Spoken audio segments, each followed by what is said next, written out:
এক এক দেহের মধ্যে প্রবেশ করে উনি প্রকট হয়েছেন। এই সব কিছু একদিন আবার বিনাশ হবে, কিন্তু ভগবান যে আছেন উনি কিন্তু থেকে যাবেন, উনি একমাত্র সৎ।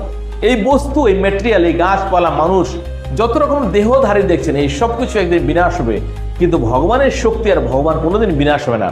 অর্থাৎ ভগবান এক আত্মা।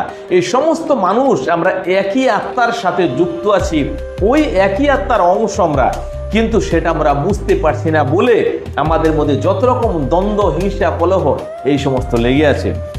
উনি সবার মধ্যে প্রবেশ করে সবাইকে কাজে লাগাচ্ছেন। কার কি কাজ সেটা উনি নির্ধারণ করবেন তার আগের জন্ম হিসাবে বা তার কর্ম হিসাবে।